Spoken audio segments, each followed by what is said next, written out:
how do we empower the children of older people to be able to be more engaged in the care of their parents?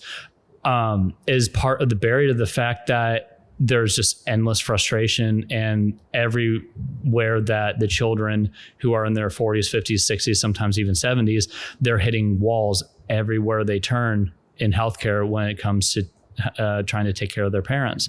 And we see that as well. And what we see is when the kids find the right service for their parents, it's this sense of calm, like, this breath of fresh air.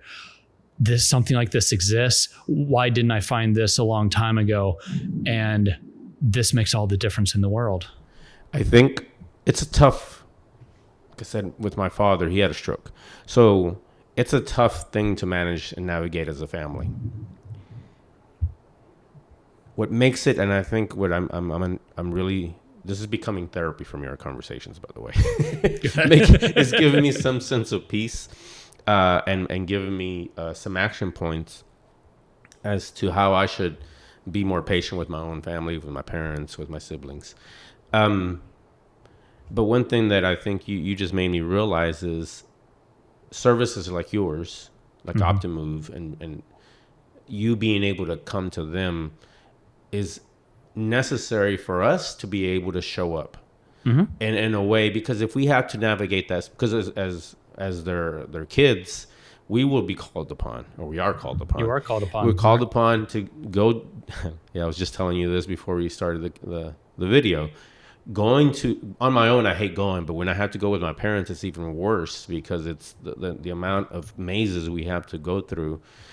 Even for me, I struggle with the damn kiosk and the parking thing. It doesn't always work. And I am of conscious mind and awareness. I know this technology, but having someone, knowing that you could show up there at their home would be incredibly beneficial and make it less dramatic. It would be more inviting, right? Knowing that, like, I just show up with Dad and help him out and just be a supportive person there, or translate. For me, I'm a translator a lot of times, right?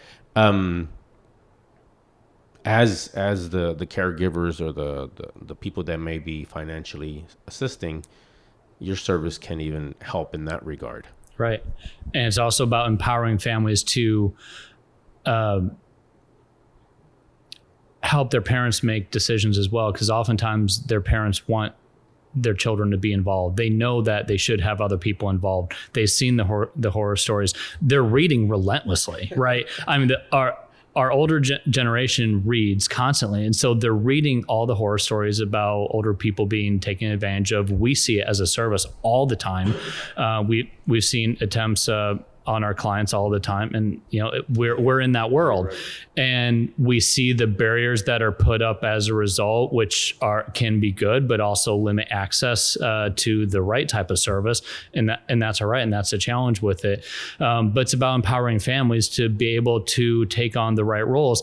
If it helps, I think one thing to recognize is, some children can be doing one thing while others can be doing something else. So you can have that day-to-day person who's managing more the healthcare providers and the parents, and that, they might have a certain temperament to help with that. You might have another sibling who's more the researcher, who's looking for all those different types of services. They're the ones who are Googling and checking reviews and trying to find the right services and making appointments. Yep, okay, I lined Dad up with this service, with this doctor to try this one out. Okay, so then you might have one sibling go with the parent to the appointment that was made by another sibling, and then another sibling is managing the finances.